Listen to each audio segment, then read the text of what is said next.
AirPods Pro 2 មានតម្លៃដល់ទៅ200ជាងជាមួយនឹងបច្ចេកវិទ្យាទំនើបមានដូចជា Noise Cancelling Transparency ហើយយើងអាចធ្វើការបញ្ជានៅលើកាសនឹងបានប៉ុន្តែតម្លៃ200ជាងគឺវាខ្ពស់ខ្លាំងអញ្ចឹងថ្ងៃនេះខ្ញុំសូមណែនាំអ្នកទាំងអស់គ្នាជាមួយនឹងកាស S-Fast Earbud W1 ដែលមានតម្លៃត្រឹមតែ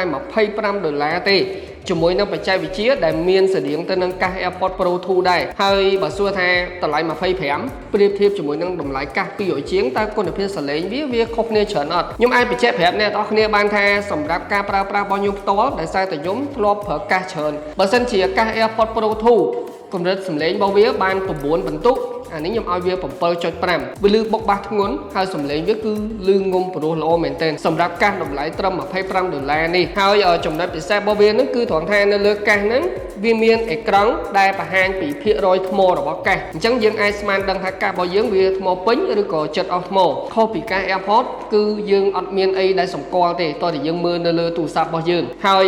ប្រអប់កាសរបស់វាអាចថារៀងធំជាងកាស AirPods Pro 2បន្តិចប៉ុន្តែវាអត់ជាបញ្ហាទេវាមានទម្ងន់ត្រឹម60ក្រាមហើយវាក៏មានបច្ចេកវិទ្យា IPX4 ដែលការពារពីទឹកកម្រិតស្រាលបានយើងប្រើក្រោមភ្លៀងឬមួយក៏ពេលយើងរត់ហាត់ប្រាណយើងបែកញើសហ្នឹងគឺអត់បញ្ហាទេហើយនៅពេលដែលយើងពាក់ជាប់ត្រចៀកគឺវាជាប់នៅនឹងល្អនៅក្នុងប្រអប់របស់វាមានក្បាលពងសម្រាប់ឲ្យយើងដូរតាមទំហំអ្នកទាំងអស់គ្នាអាចធ្វើការផ្លាស់ប្ដូរបានតាមទំហំត្រចៀករបស់យើងអ្វីដែលកាន់តែពិសេសសម្រាប់កាស S-Fast នេះគឺវាមានជាមួយនឹងមុខងារ Noise Cancelling ហើយនិងមុខងារ Transparency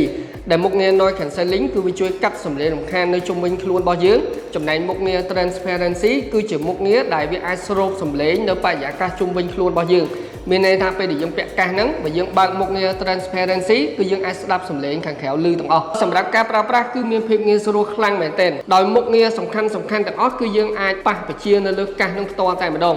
អញ្ចឹងនៅពេលដែលយើងពាក់កាសនេះបើសិនជាអ្នកទាំងអស់គ្នាចង់តឡើងឬក៏បន្ថយសលេងយើងគ្រាន់តែប្រើម្រាមដៃរបស់យើងគោះនៅលើកាសខាងឆ្វេងគឺវាបន្ថយសលេងគោះខាងស្ដាំគឺវាដំឡើងសំឡេងយើងចង់ពុះចម្រៀងដែលយើងកំពុងតែស្ដាប់យើងគោះវា2ដងវាពុះគោះវា2ដងវិញវាចាប់ដល់ play តបើគោះ3ដងគឺសម្រាប់ដូរបទចម្រៀងហើយសម្រាប់មុខងារ Noise Cancelling ឬក៏មុខងារ Transparency យើងអាចធ្វើការបញ្ជាបិទបើកបាននៅលើកាសនឹងផ្ទាល់ដែលយើងគ្រាន់តែប្រើម្រាមដៃរបស់យើងប៉ះនៅលើកាសនឹងមួយសន្ទុះទៅគឺវានៅដំណើរការបើកមុខងារ Noise Cancelling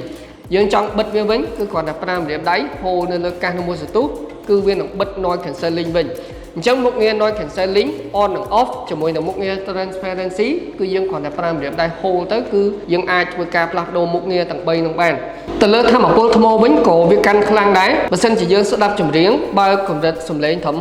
60%វាអាចស្ដាប់បានប្រហែលជា8ម៉ោងហើយបើសិនជាយើងធ្វើការ call ដោយពាក់កាសហ្នឹងកម្រិតសំឡេងត្រឹម60%វាអាចកាន់ថ្មបានប្រហែលជា5ម៉ោងហើយសម្រាប់ការសាក់ថ្មជាមួយនឹងប្រអប់កាសរបស់វាបើសិនជាយើងប្រើតតែរលត់តែម្ដងគឺវាចំណាយពេលប្រហែលជា2ម៉ោងសម្រាប់ការសាក់មកពេញវិញអញ្ចឹងបើសិនជាអ្នកទាំងអស់គ្នាមានចំណាប់អារម្មណ៍ចង់ទិញជាមួយនឹងកាស S-Fast Earbud W1 តម្លៃ$25នេះអ្នកទាំងអស់គ្នាអញ្ជើញមករកទិញបាននៅ Handicap គ្រប់សាខាទាំងអស់តម្លៃពិសេសខ្លាំងមែនទែនជាមួយនឹងការធានាត្រឹមត្រូវផងដែរអញ្ចឹងនៅក្នុងវីដេអូហ្នឹងគឺយើងមានតែប៉ុណ្្នឹងទេអរគុណចាំជួបគ្នានៅក្នុងវីដេអូក្រោយទៀត